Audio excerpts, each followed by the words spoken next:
టీజర్లో చూపించినట్టుగా ఆ కొంగు ఇలా తీసి వేసుకోవడం కావచ్చు, ఆ నడిచే స్టైలు, ఆ బ్యాక్గ్రౌండ్ మ్యూజిక్ చూసినప్పుడు మీకు ఎలా అనిపించింది? అదే బీజిఎం ఇంకొంచెం ఎఫెక్టివ్గా ఉండాల్సింది అనిపించింది. అల్లు అర్జున్ వరకు ఓకే, తన పెర్ఫార్మెన్స్ ఓకే, కాకపోతే బీజిఎం ఇంకొంచెం బలంగా ఎఫెక్టివ్గా దేవిశ్రీ ప్రసాద్ ముద్ర కనిపించలేదు దానిలో.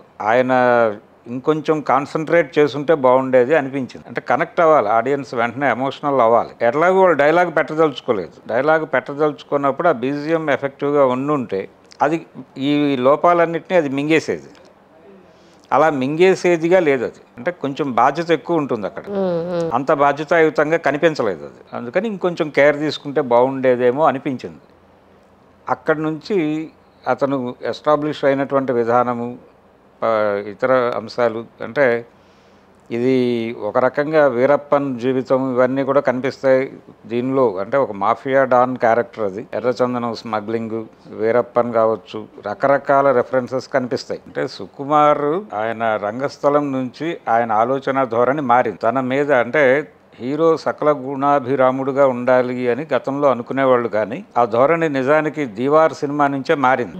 అమితాబ్ బచ్చన్ దీవార్ సినిమా నుంచి హీరో స్మగ్లర్ కూడా అవ్వచ్చు అనేది మొదలైంది. నిజానికి పుష్పకి అవార్డు వచ్చింది అతనికి, ఉత్తమ నటుడిగా అవార్డు వచ్చినప్పుడు కూడా ఈ విమర్శలు వచ్చినాయి, స్మగ్లర్ పాత్రకి అవార్డు ఎలా ఇస్తారు అని కొంతమంది కామెంట్ చేశారు. అంటే స్మగ్లర్ని హీరోగా యాక్సెప్ట్ చేయటం అనేది సమాజం 70లోనే మొదలుపెట్టి, ఆ తర్వాత అమితాబ్ కావచ్చు ఇతర హీరోలు కూడా అలాంటి క్యారెక్టర్స్ చేశారు. అవి తెలుగులో రీమేక్ అయినప్పుడు, ఇప్పుడు డాన్ సినిమా ఉంది, అది తెలుగులో రీమేక్ అయినప్పుడు ఎన్టీ రామారావు గారు నటించాడు దానిలో. అట్లా అంటే సమాజం మారుతున్నప్పుడు కొన్ని మారతాయి.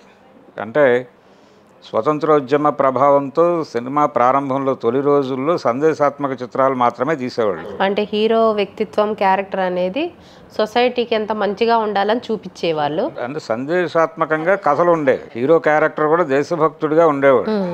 ఈ యాంటీ క్లాక్ వైజ్ హీరోయిజం అనేదానికి సలీం జావేదులు హిందీ సినిమాలో అంకురార్పణ చేస్తే, తెలుగులో అంటే వాటి రీమేక్స్ జరిగినాయి చాలా కాలం. అది కాకుండా పూరి జగన్నాథ్ కొంత వాంటెడ్గానే అలాంటి క్యారెక్టర్స్ డిజైన్ చేయడం మొదలుపెట్టాడు. దీనికి తోడు సుకుమార్ మీద ఈ ప్రభావాలన్నీ ఉన్నాయి ఇతని మీద. ఈ ప్రభావాలకు తోడు తమిళ్ సినిమాల్లో వెట్రిమారన్ కావచ్చు, పారంజిత్ కావచ్చు, వీళ్ళు క్యాస్ట్ క్వశ్చన్ని బలంగా మాట్లాడుతున్నారు వాళ్ళ సినిమాల్లో. అవి అద్భుతమైనటువంటి విజయాలు సాధిస్తున్నాయి అక్కడ. అంటే సమాజంలో కులం ఉంది, దాని తాలూకా ఘర్షణ ఉంది, అంటే వర్గ పోరాటం అని చెప్తున్నారు కానీ జరుగుతోంది నిజానికి ఇక్కడ వర్గం కులంగా ఆపరేట్ అవుతోంది కాబట్టి కుల పోరాటమే జరుగుతోంది అనే ఎరుకతో వాళ్ళు సినిమాలు తీస్తున్నారు.